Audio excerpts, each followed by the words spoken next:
Hi everyone, this is Ritisha. और आज हम लोग थीम्स डिकोड में एक अलग थीम में फोकस करने वाले हैं। आपको याद होगा कि 1 से 4 मई 2025 में मुंबई में हमारा वेव समिट हुआ था। वेव समिट जब हुआ था तो वहां पे इंडोनेशिया के मिनिस्टर ने कल्चरल डिप्लोमेसी पे एम्फेसिस करी थी और उन्होंने बताया था कि आज के डेट में कल्चरल डिप्लोमेसी कितना इम्पोर्टेंट हो गया है पीस और सॉलिडारिटी के मैटर में। जब वो इवेंट हुआ, खत्म हुआ, हमने पढ़ा, खत्म किया। बाद में यूपीएससी सीएपीएफ के एग्जाम में cultural diplomacy and world peace पे क्वेश्चन आया था। नाउ द थिंग इज कि जब भी हम लोग ऐसे थीम्स को कवर कर रहे हैं तो world peace and cultural diplomacy के कंटेक्स्ट में हमें क्या क्या चीजें ध्यान में रखनी होगी, कैसे करना होगा। सबसे पहले तो कल्चरल डिप्लोमेसी को समझिए कि वो होता क्या है। जब भी हम लोग कल्चर को यूज करते हैं दो अलग अलग कंट्रीज के बीच में इंटरेक्शन बढ़ाने के लिए, तो we call it word cultural diplomacy. For example, अभी दिवाली पार्टी थी।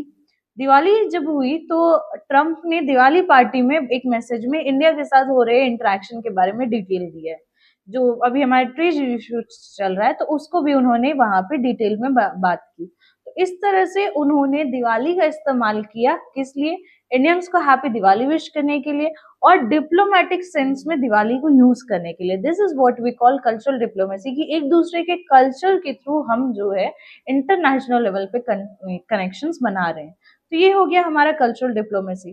कल्चरल डिप्लोमेसी को सबसे पहले अगर हम लिखेंगे तो कैसे लिखेंगे? एस्से में अगर हम कैसे लिखेंगे?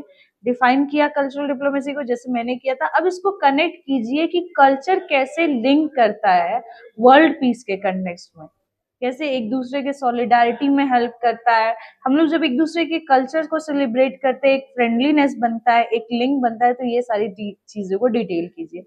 सेकंड पैराग्राफ में आप बताइए कि कैसे एग्जाम्पल्स हमें देखने को आए। जैसे ट्रम्प ने दिवाली जब पार्टी रखी तो उसके बारे में बताइए। वेव समिट हुआ था उसके बारे में बताइए। यूनेस्को ने हर जगह पे अलग अलग इवेंट्स किए कल्चरल एस्पेक्ट में।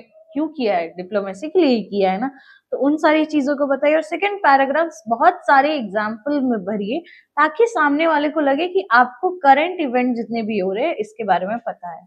थर्ड पैराग्राफ में आके बताइए कल्चरल डिप्लोमेसी वर्ल्ड पीस को कैसे हेल्प करता है।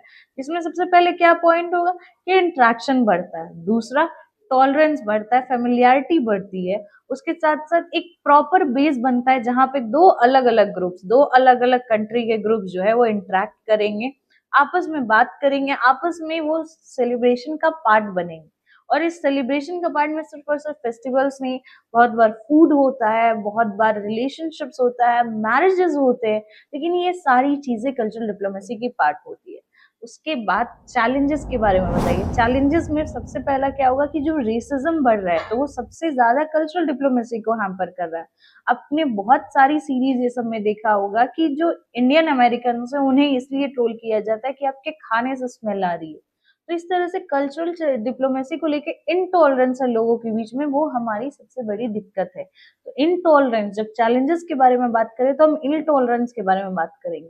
कल्चरल डिप्लोमेसी का मिसयूज कैसे हो रहा है उसके बारे में हम बात करेंगे। और सामने के कल्चर को हमें किस तरह से रिस्पेक्ट करना चाहिए और वो हम नहीं कर पा रहे हैं और कहीं ना कहीं मिसट्रीट हो जा रहा है, वैल्यूज हैम्पर कर रहे हैं हम उनके, तो हम उसके बारे में बात करेंगे। उसके बाद वाले पैराग्राफ में क्या बात करना है कि इंडिया फर्दर अपने कल्चरल डिप्लोमेसी को कैसे इनहांस कर सकता है, इम्पैक्ट दे सकता है वर्ल्ड में। जैसे साउथ कोरिया की म्यूजिक इंडस्ट्री, जब साउथ कोरिया की म्यूजिक इंडस्ट्री बीटीएस ये सब वायरल हुई, उसके बाद साउथ कोरिया की ब्यूटी इंडस्ट्री को उन्होंने ही प्रमोट किया, है ना। तो ऐसे आपको क्या करना है, लिंक करके अलग अलग चीजों पे एम्फेसिस करनी है। आप ऐसे बता सकते हो कि एक इंडस्ट्री जब साउथ कोरिया की प्रमोट हुई उसके बाद धीरे धीरे करके बाकी इंडस्ट्रीज, चाहे फूड इंडस्ट्री हो गई, चाहे ब्यूटी मेकअप इंडस्ट्री हो गई, वो इनहेंस हुई। तो आपको कल्चरल डिप्लोमेसी के एग्जाम्पल में भी ऐसे बताना है कि एक एक करके सारी चीजें कैसे धीरे धीरे इनहेंस हुई। तो इस तरह से अलग अलग एग्जाम्पल, अलग अलग रेफरेंस लीजिए और फिर उसके बाद एक प्रॉपर एसे लिखिए जो पूरे पूरे वर्ल्ड में जितनी भी इवेंट्स हो रहे हैं उसका कहीं ना कहीं थोड़ा बहुत छाप छोड़ दे और आपका इससे इम्पैक्टफुल रहे। Thank you so much. अगली बार मिलेंगे थीम्स डिकोड में तो फिर से कोई और थीम जरूर डिकोड करेंगे। Bye bye.